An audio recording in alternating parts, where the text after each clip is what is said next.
Mary Szybist's collection of poems, Granted, was published in 2003 and was a finalist for the National Book Critics Circle Award.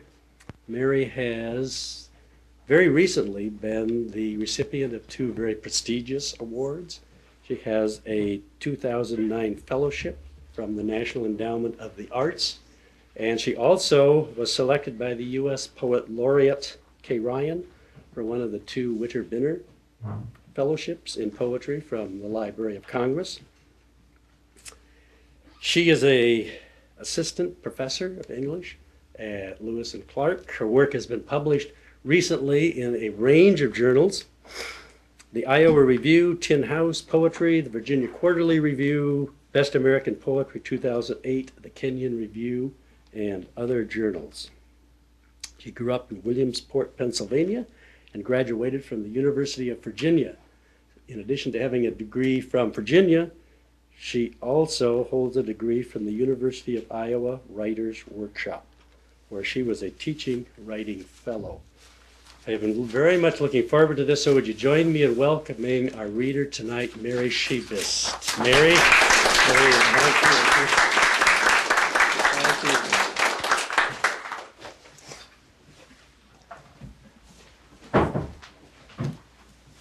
Thank you, Tom, for that introduction. Thank you for having me. Thanks. It's wonderful to be part of this series. Can you hear me? No. That's just for the camera. Oh, okay. So there's no mic. Okay. I'll try to speak up. Can you hear me? Okay. This is Mutatis Mutandis, which is a Latin phrase meaning with the necessary changes. It begins my book and sort of marks a change in orientation. Pebbles, leaves, rain, they disappear into the river. Even the shadows of the black branches above, their bark peeling like thick, burnt paper, disappear. But we don't disappear, not into the breeze. It brushes against the pale sides of our arms, rustle of dry leaf against wood, quick suckle of an inhale, cool shearing of cracks. Granted, this is not a world that keeps us. Granted, there are some sadnesses in which I do not long for God. This is called Twelfth Night from the Willow Cabin. In Twelfth Night, Shakespeare's play, the Willow Cabin is brought up when Viola, disguised as Cesario, is fed up with wooing Olivia, she's not getting anywhere with, and in sort of this moment of frustration says, well, if I were the one really wooing you, here's what I would do. I would build a willow cabin at your gate, and I wouldn't let you alone. I would make you love me. So it's sort of this emblem of tenacity.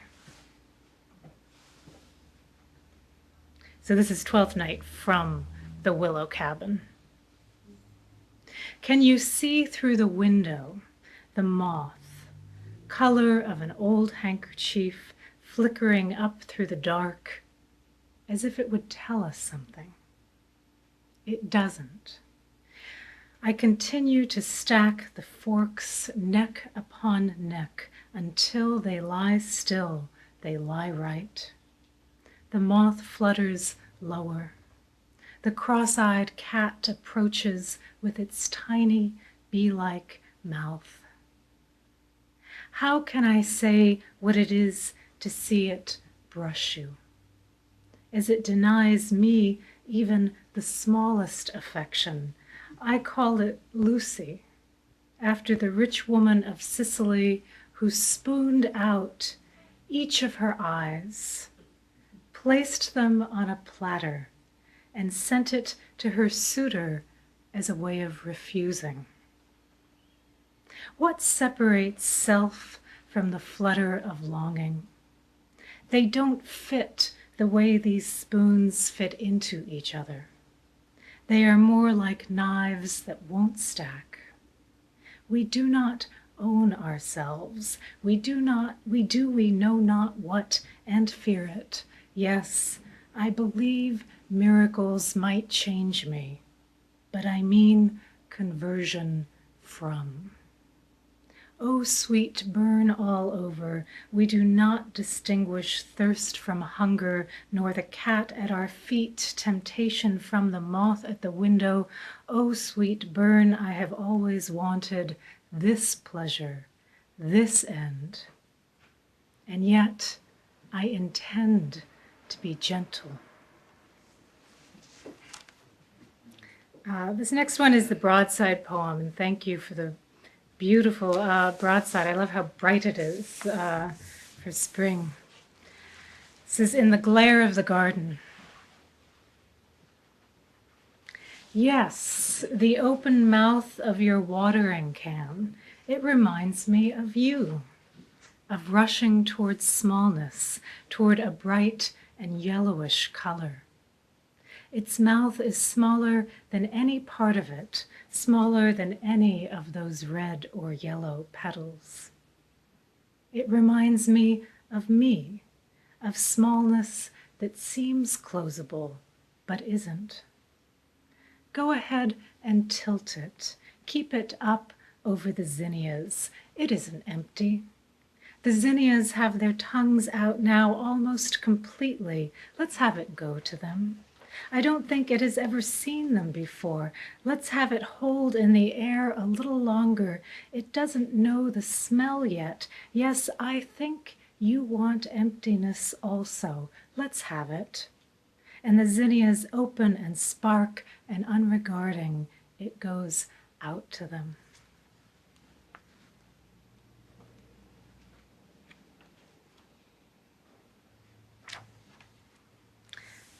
This is called The Mouths of Carp.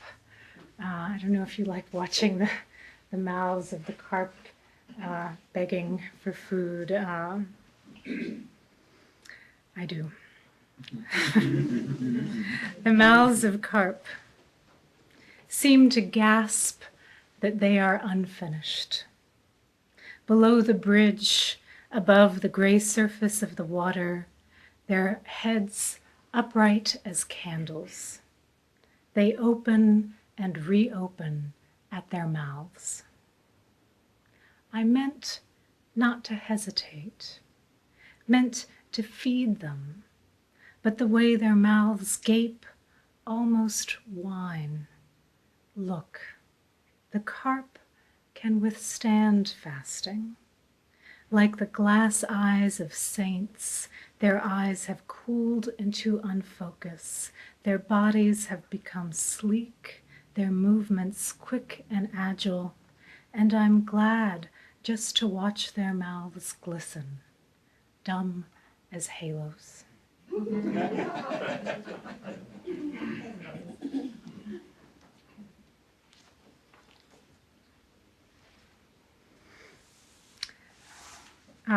This is on gravity, and I wanted to write a poem that worked like gravity, in the sense that we don't fall down, we fall toward the center of the earth, sort of thing. And I wanted to write a poem that fell toward its center both ways. On gravity. I bought a very beautiful hand-colored book on diseases of the mouth to capture the sensation of mouth as sunset. People say you forget about death, but you don't. My lips curve upward in spite of themselves. Can you smell the cadaver in me? The hay sugar, my cherry, the waves under my tongue. The hay sugar, my cherry, can you smell the cadaver in me? My lips curve upward in spite of themselves. People say you forget about death, but you don't. to capture the sensation of mouth as sunset, I bought a very beautiful hand-colored book on diseases of the mouth.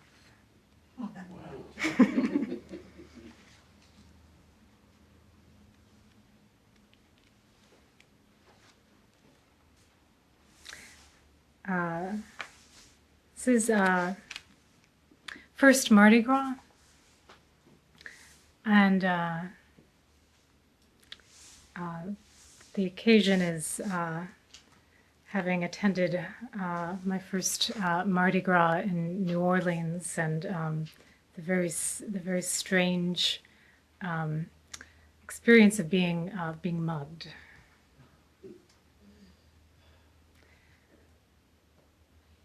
Even as he levels the gun at me, places it firmly against my temple and cocks it, I don't believe I'll die.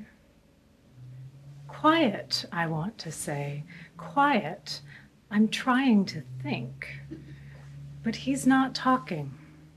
The metal is cool against my skin. The pressure makes me think the gun is heavy.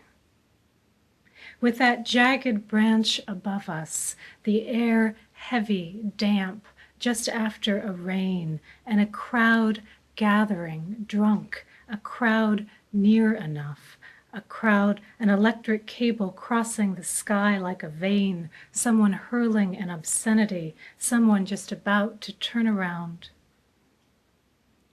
From a distance, as if I am an instrument he is tuning, or as if, adjusting his mask, he is adjusting an instrument to look through me. The sky is measled with stars. There was a soul, a god too, that I meant to concoct. I look down. The shattered glass doesn't know to glitter in the moonlight. It doesn't seem right, it wouldn't know. The first float appears, the crowds erupt like static. Bacchus, fruit-crowned, freckled, raising his goblet, Bacchus, plush in his white gown, with a flick of mortal fans behind him. I look down.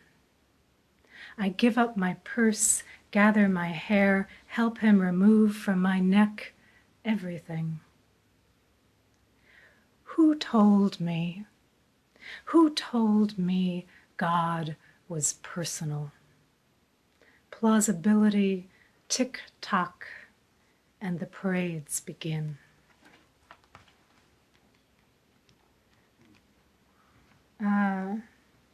This is called The Waiting, and this was prompted by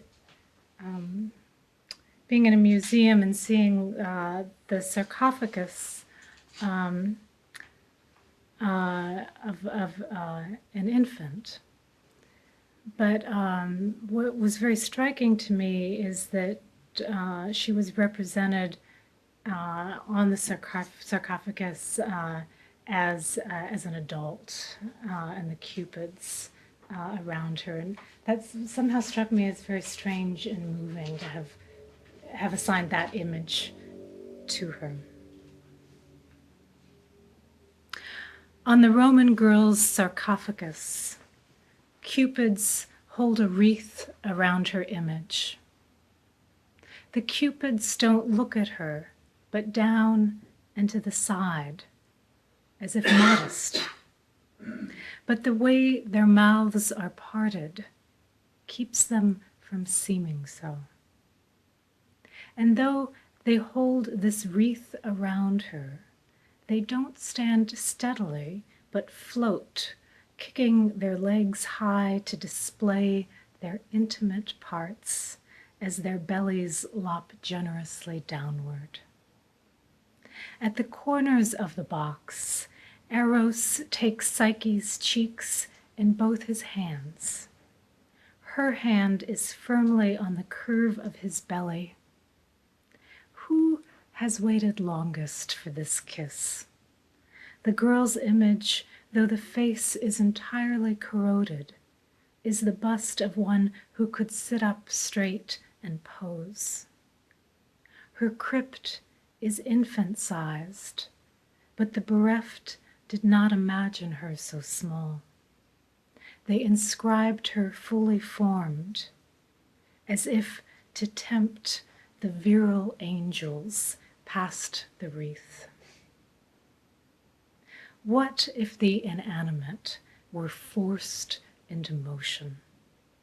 If Eros finally lowered his face, finally felt the lips pulse beneath him, the nimble fingers stroke his belly, if the cupids roused, dropped the wreath, and turned to face the girl, what if they didn't know how to feel?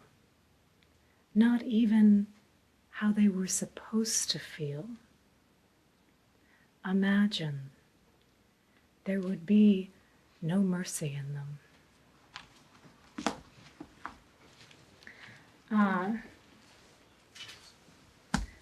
This is called The Troubadours, etc.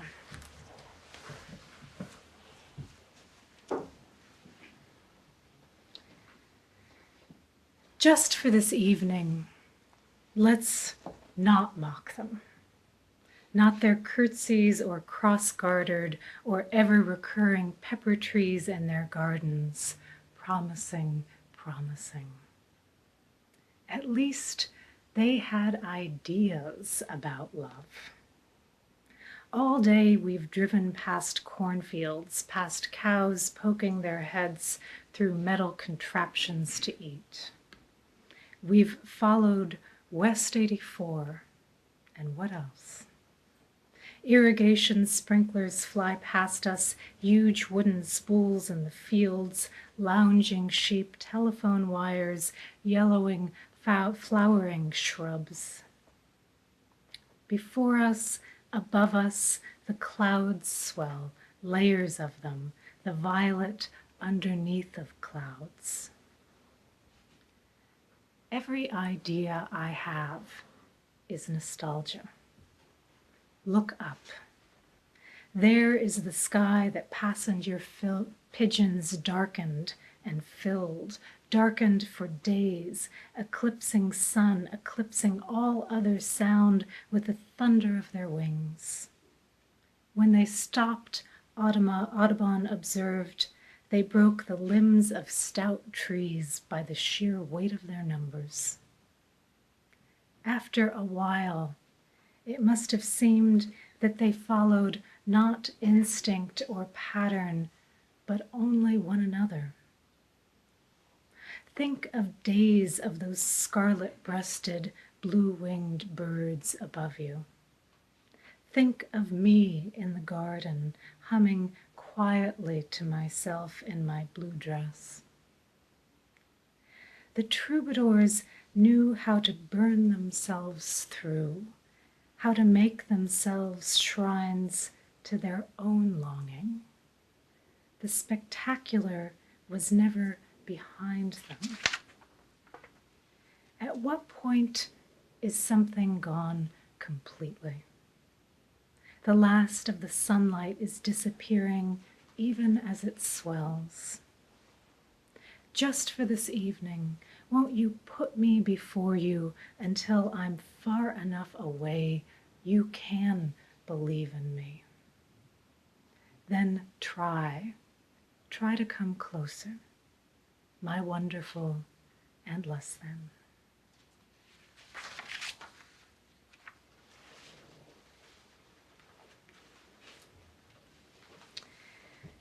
Invitation. Mary, can you read just a little bit louder? Yes, I'm sorry. Invitation. If I can believe in air, I can believe in the angels of air. Angels, come breathe with me. Angel of abortion, angel of alchemy, Angels of barrenness and bliss, exhale closer.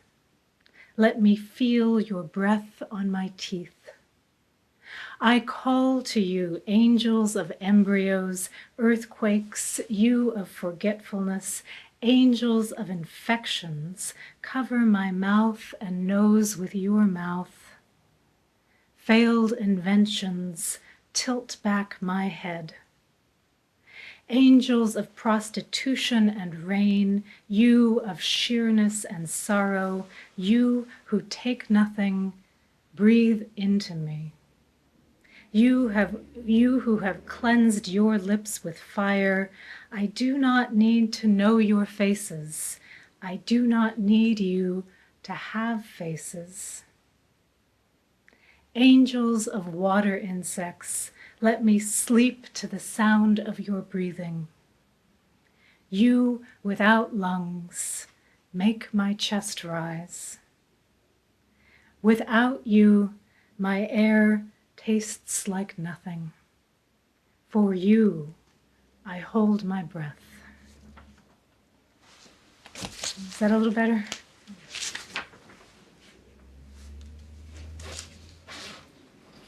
I've been working on a series of poems about the Annunciation and the Annunciation scene as described in the Gospel of Luke when the angel Gabriel appears to Mary and announces the birth of a son.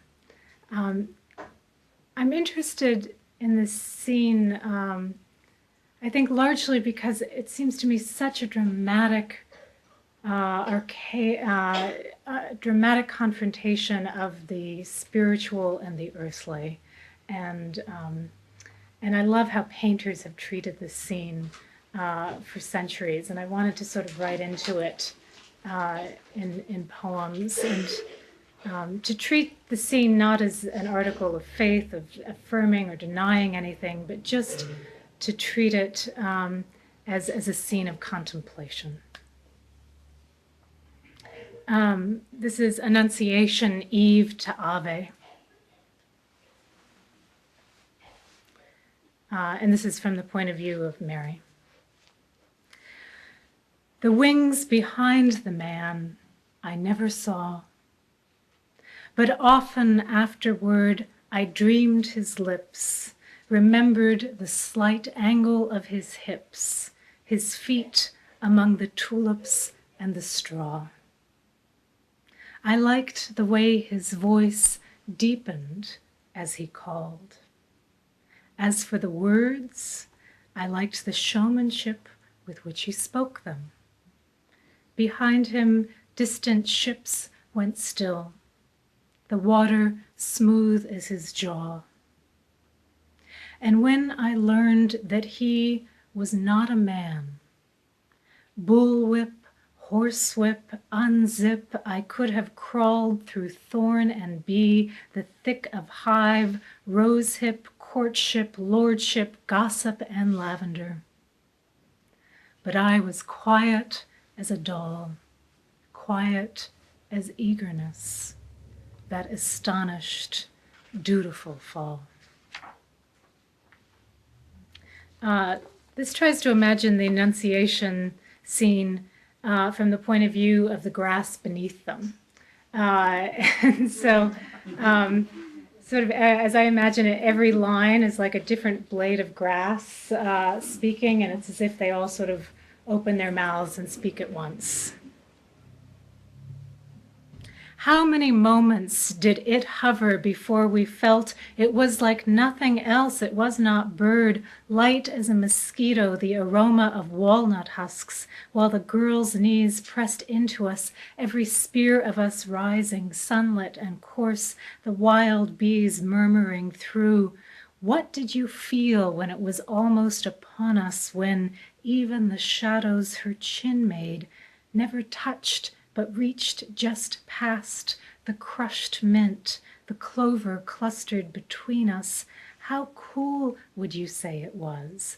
Still cool from the clouds. How itchy the air. The girl tilted and lurched, and then we rose up to it. We held ourselves tight. When it skimmed just the tips of our blades, didn't you feel softened? No, not even its flickering trembled.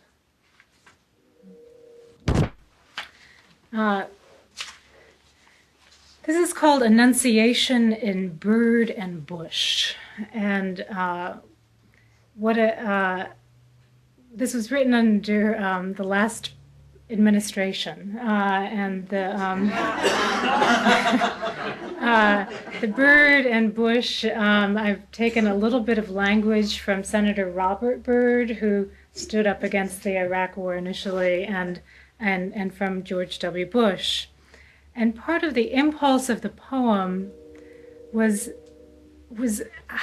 how unbearable it could seem to hear bits of this language, and to just wish, if that language has to be, it could occur somewhere else. It could occur somewhere where it wouldn't have consequences, where it wouldn't hurt people. So I've taken some phrases and included them in this imaginary scene. So this is Annunciation in Bird and Bush. The president goes on. The president goes on, and the senator complains. The language of diplomacy is imbued with courtesy. Who can bear it? I'd rather fasten the words to a girl, for instance, lounging at the far end of a meadow, reading her thick book. I'd rather the president's words were merely spoken by a stranger who leans in beside her. You have a decision to make. Either you rise to this moment, or she yawns.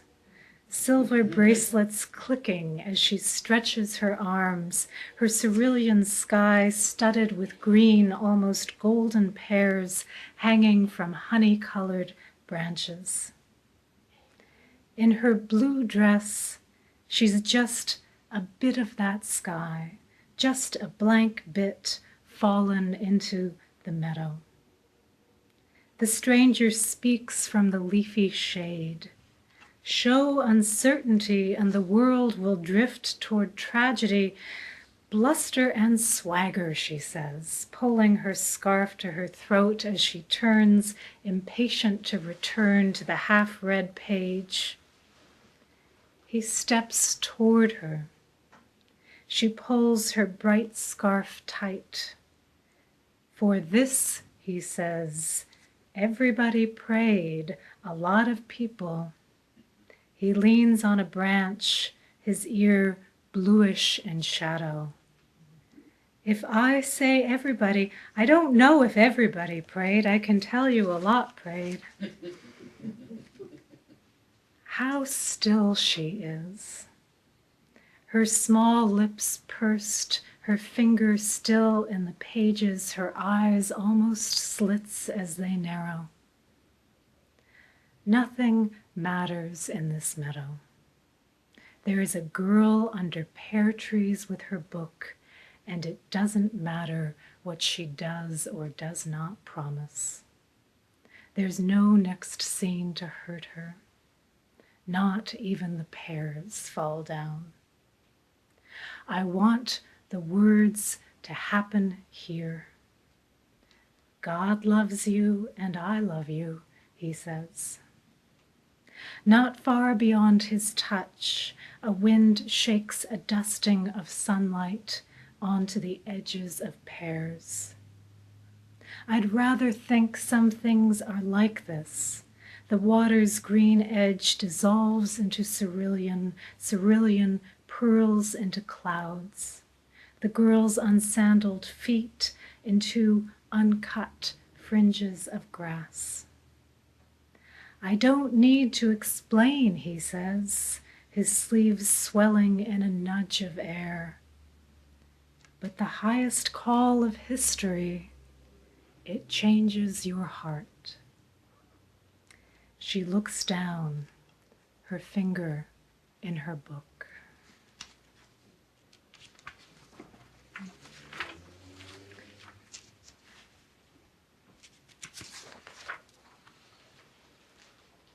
This is a dramatic monologue.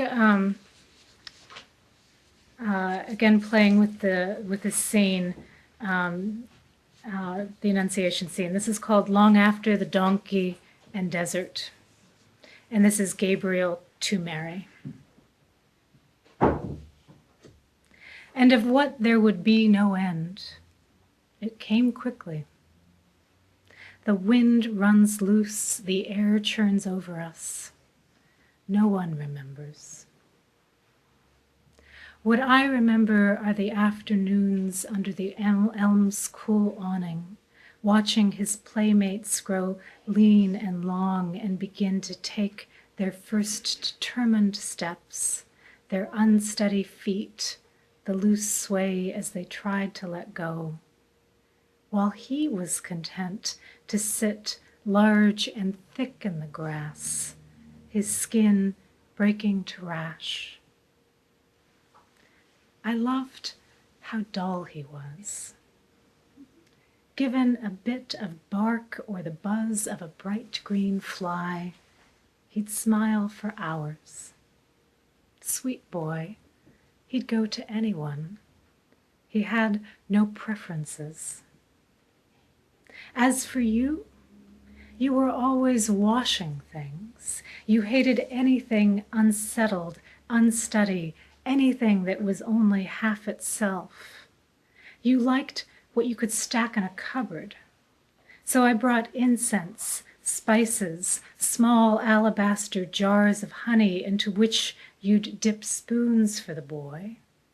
He licked them cheerfully.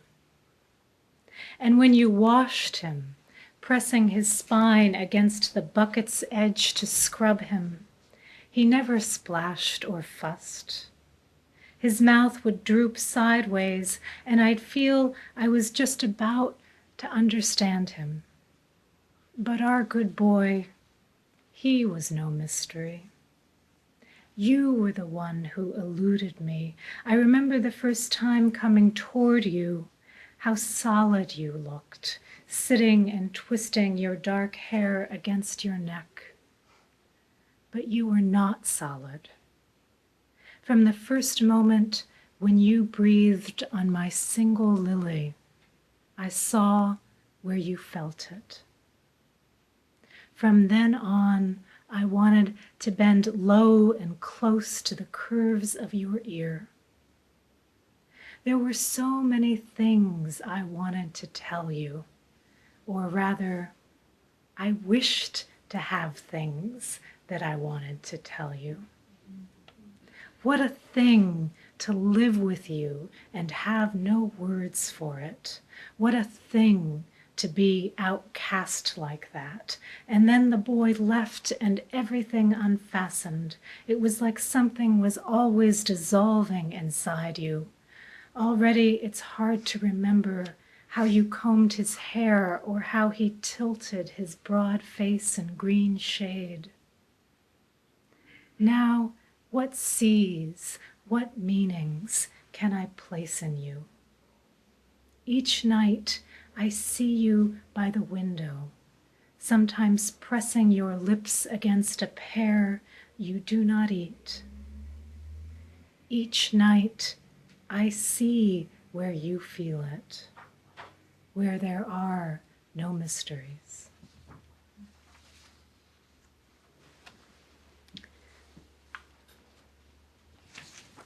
This is the last poem I'll read dealing with this subject, and then a few more. This began with looking at a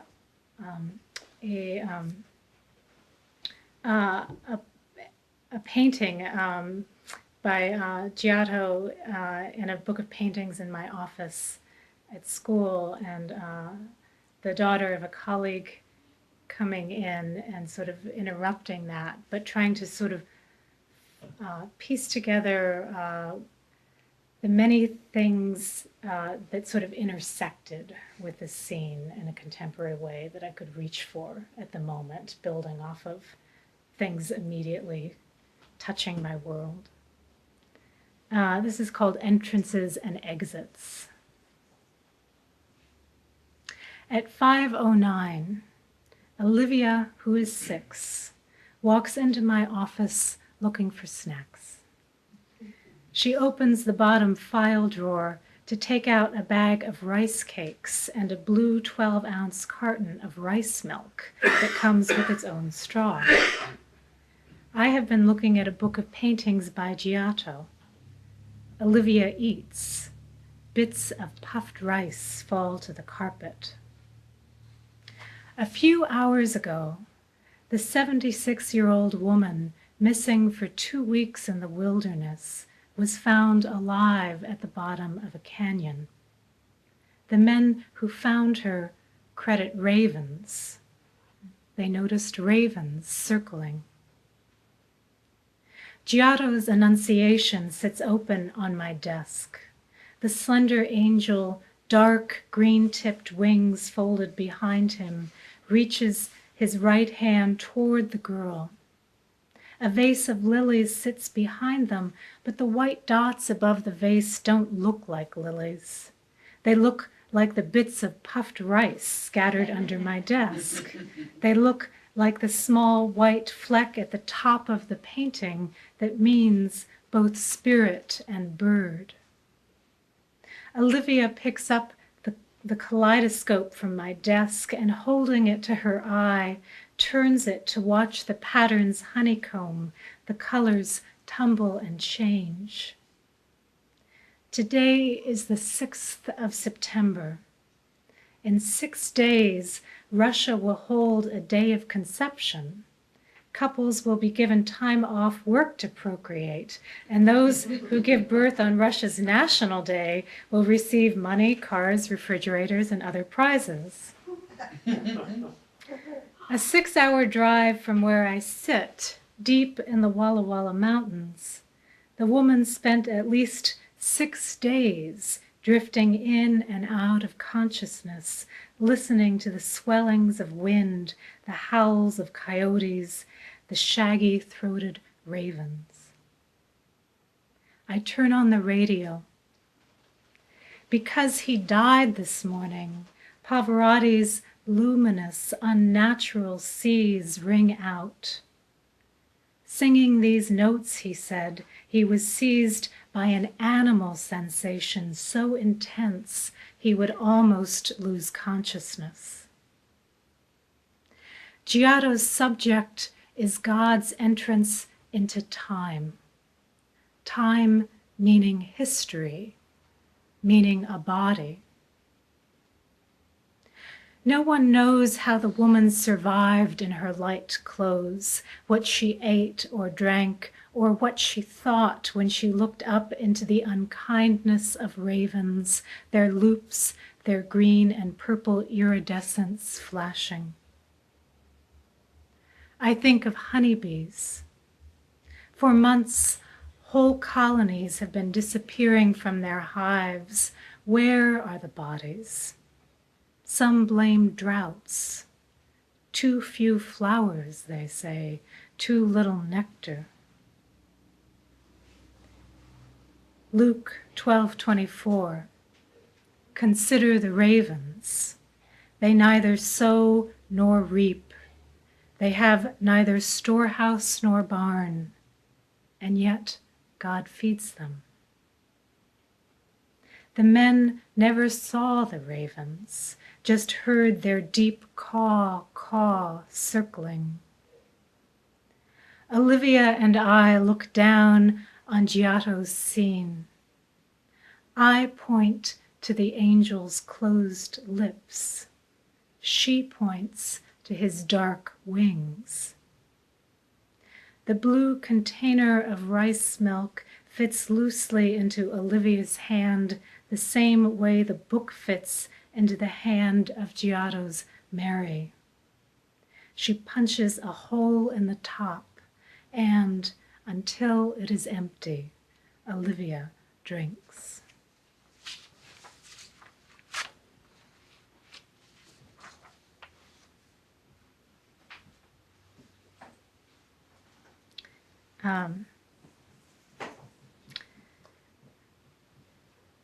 This is in part an elegy, and it's called "On Wanting to Tell About a Girl Eating Fish Eyes." Shortly after I learned news of one of my friends, an older mentor, had died, I was at a dinner party and we were served whole fish.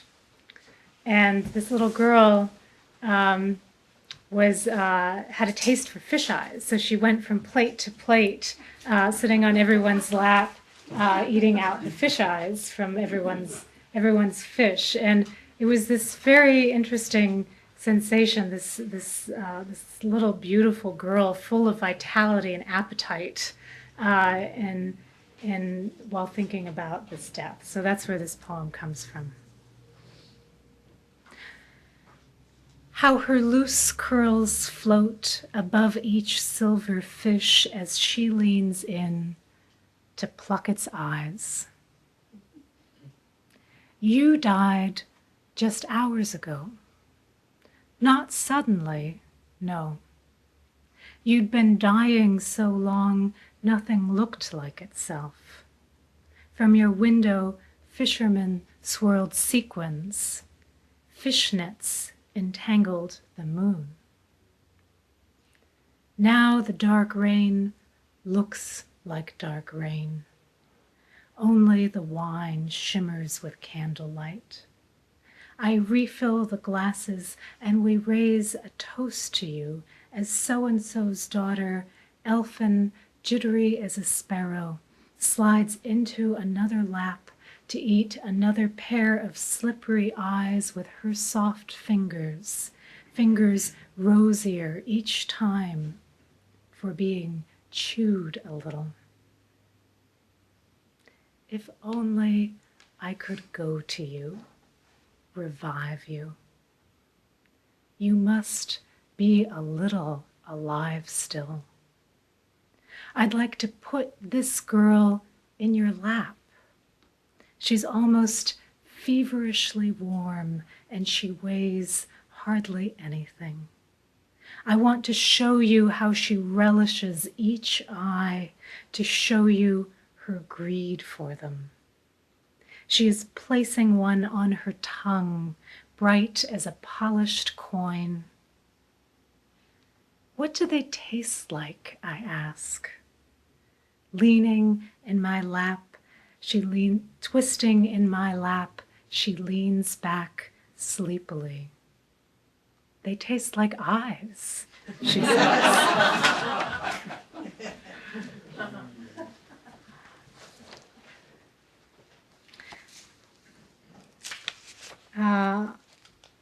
Read maybe two more.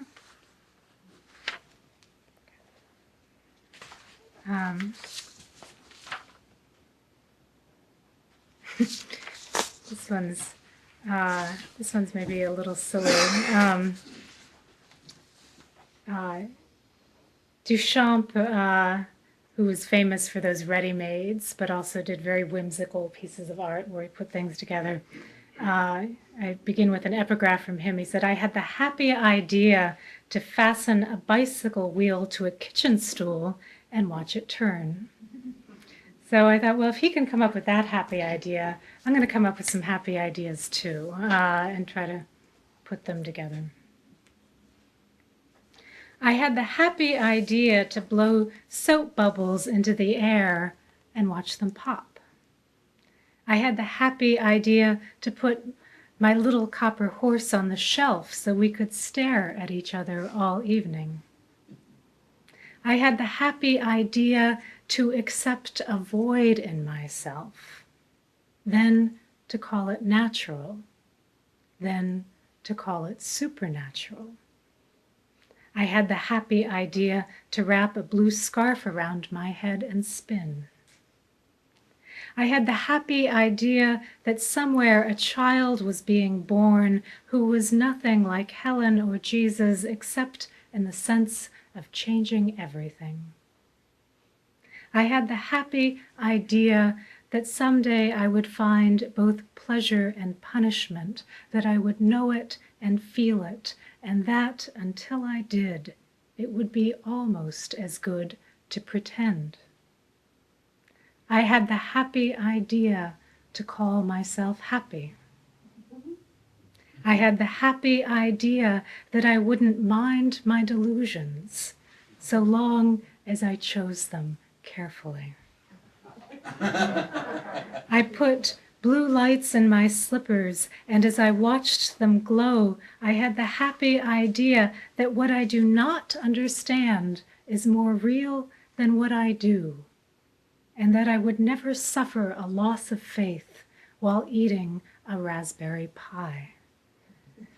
So all afternoon I gathered berries, and when my bowl was full, I sat down under the moon to eat them and decided there was nothing wrong with the stars. I decided to sleep deeply. But first, I decided to wake you from your sound sleep to tell you all of this. It was my happiest idea. And I'll end with this one. This is Knocking or Nothing. Knock me or not, the things of this world ring in me shrill-gorged and shrewish, clicking their charms and their chains and their spouts. Let them. Let the fans whir. All the similar virgins must have emptied their flimsy pockets, and I was empty enough, sugared and stretched and dazed on the unmown lawn, dumb as the frost-pink tongues of the unpruned roses. When you put your arms around me in that moment, when you pulled me to you and leaned back, when you lifted me just a few inches, when you shook me hard then, had you ever heard such emptiness? I had room for every girl's locket, every last dime and pocket knife. Oh, my outsung, fierce, unthinkable, why rattle only the world you placed in me?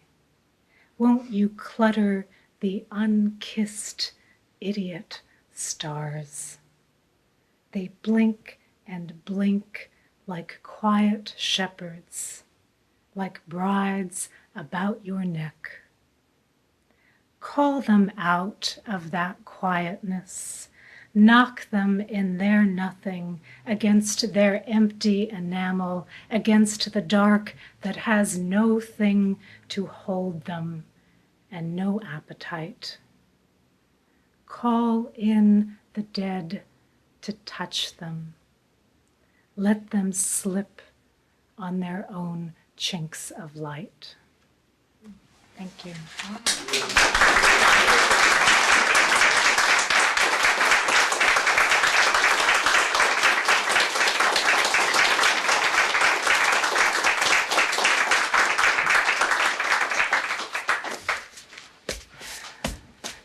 Thanks for listening.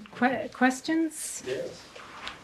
Do you want to talk about your writing discipline? How do you do it? How do you approach it? I really wish I had a good answer, or a more respectable answer, maybe. I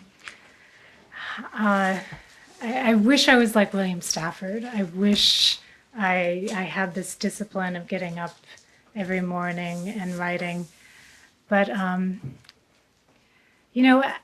that doesn't tend to work the best for me. I tend to work best in long spaces where I have, all afternoon, all day to really listen into the silences, to really hear what might come next.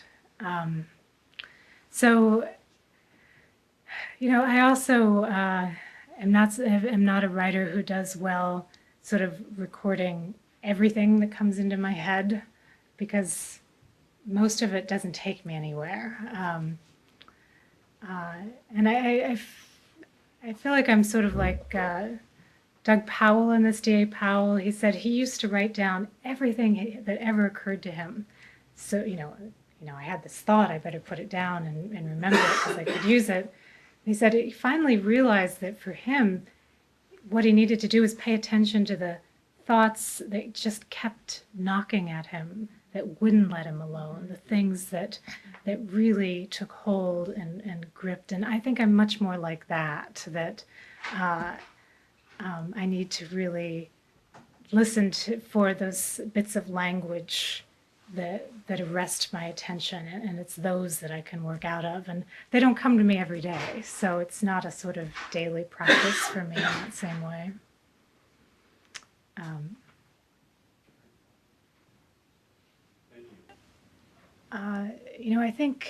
I think the imagination and creativity, they're things that get activated and trained, and for me, the classroom is a space to really be a part of a collaborative creativity all the time. And I think the imagination in some ways is harder to cultivate in isolation. That might not be true for everyone, but I think there can be something about why so many artistic collaborations are so fruitful, right? Being able to have another mind coming in and pressing back against one's own imagination. And I think a classroom space really can be this space of putting your best ideas and possibilities together the same way that I try to do in a poem. So having that interaction in a classroom space, I think really keeps me alive to imagination in order to bring it to the world of the poems. And of course, just being absorbed in language, getting to be absorbed in reading poems all the time is a great privilege. So for me, that intersection works beautifully. I love it. Could you talk a few minutes about mentors, and maybe even the mentor that you mentioned in your poem? Sure. The one who had died was Donald Justice. He was never my teacher, so in some ways I may be overstretching to call him a mentor, but I knew him a little bit in Iowa City and just thought the world of him, and I feel like I've learned so much from his work and his writing about poetry as well. So he's been a huge influence. I feel like I've been extraordinarily lucky to have great teachers, and I've certainly been received many gifts of having them and being in their classrooms. At Virginia, I studied with Greg Orr and Rita Dove and Charles Wright, and I was very lucky as an undergraduate to have those poets, to be in those classrooms. And at Iowa, I worked with Tom Slay and Brenda Hillman and James Galvin, Jory Graham, Bob Hass. I've been extraordinarily blessed with having teachers and mentors in that way.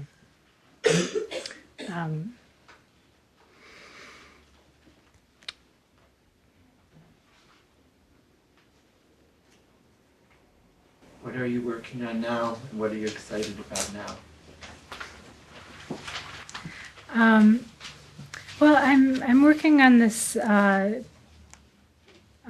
book, this new manuscript, and it's tentatively titled Incarnadine.